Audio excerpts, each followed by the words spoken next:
The final 10 seconds before you reach for that exposed belly can shape the next 10 years of your dog's trust. In that tiny window, most owners accidentally turn an ordinary roll over into a pattern of stress, avoidance, and defensive behavior. You see the belly, you see the soft fur, and you assume you just got promoted to trusted human. You think you are rewarding trust, but your dog does not understand consent the way you do. The belly doesn't mean permission, it means information. The golden rule of belly moments is this: before you touch, you read the whole body. A belly can mean appeasement, where your dog is trying to diffuse tension. A belly can also mean conflict avoidance, especially when you loom, hover, or move fast. Board-certified veterinary behaviorists commonly describe belly exposure as an appeasement or submissive gesture that can reduce social pressure, not a request for contact. You can test this with a simple hypothetical. If your dog learns that rolling over makes hands arrive faster, you can accidentally train your dog to freeze first and hope you stop, so you pause. You soften your posture. You turn slightly sideways and let your dog initiate contact. If your dog solicits, you pet safer zones like the chest or shoulder, not the vulnerable belly. You remember this. Belly up is information, not permission, and context changes meaning. You do not touch first, you interpret first. Once you do that, you start noticing something calming. Sometimes the belly has nothing to do with emotion at all. The time before you reach down, your dog may simply be cooling off.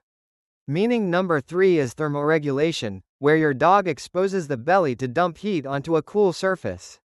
Meaning number 4 is comfort, stretching, or spinal relief, where your dog is just lounging in the most ridiculous looking position that still counts as rest. You can feel the difference in the room. You notice cool tile, you notice a slow sigh, you notice a loose jaw and floppy limbs that look like they forgot how bones work. Veterinary sources on canine heat management describe dogs using less furred areas, including the belly, to dissipate heat and relax. You can run a quick hypothetical here too. If you always rush in with hands, you interrupt a self-soothing behavior and teach your dog that relaxing predicts intrusion. So you check the environment first. You offer water or a cooler spot. Then you use consent checks. Touch for 2 seconds, stop, and watch for re-engagement. This is the concept that changes everything. The same posture can mean comfort or conflict depending on what happened right before it. You now know posture plus context beats posture alone. That matters because the most expensive mistake is the quiet one. Meaning number 5 is a freeze or shutdown under pressure. Meaning number 6 is fear-based appeasement after scolding, rough handling, or unpredictable approaches. You think you are reassuring, but your dog does not understand comfort the way you do. Your dog may be enduring contact to make you stop. Behavior science describes freezing as a defensive survival response, and research on learned helplessness shows how animals can stop trying when their choices do not change outcomes. Veterinary behaviorists also point out that stress often shows up as tiny, easy-to-miss markers before it becomes obvious. So you scan with your eyes, not your hands. You look for whale eye. You look for a tight mouth. You look for a tucked tail, stiff legs, rapid panting, lip licking, a paw lift, or a head turned away. You notice stillness that feels heavy, not relaxed.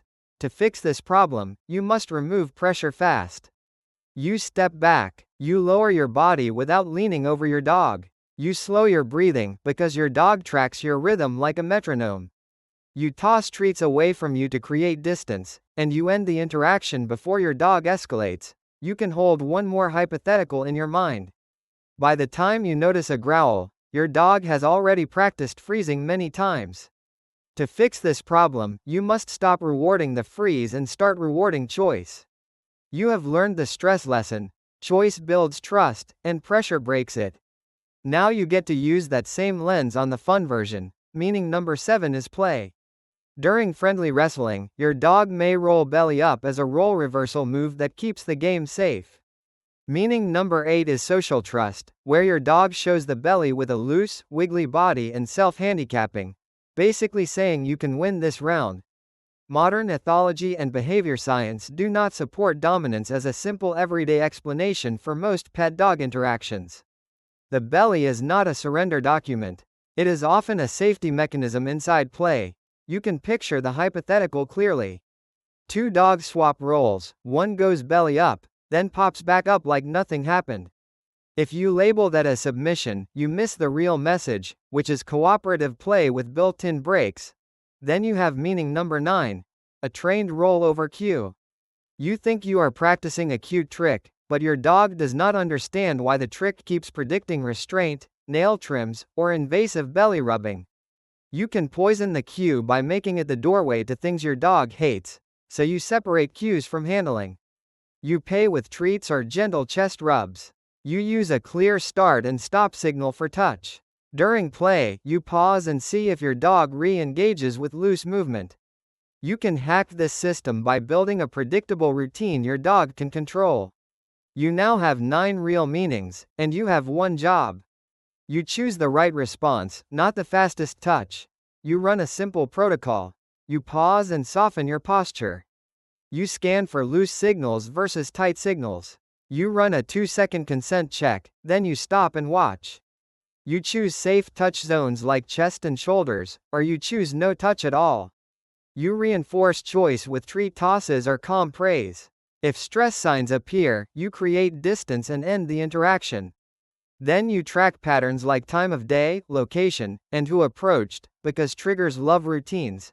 Cooperative care and consent-based handling, as taught by many veterinary behavior and fear-free handling frameworks, reduces stress by giving your dog predictable choices during touch. You can hold one last hypothetical. By the time you make this routine automatic, your dog starts offering relaxed contact instead of defensive stillness. You get the payoff that actually matters.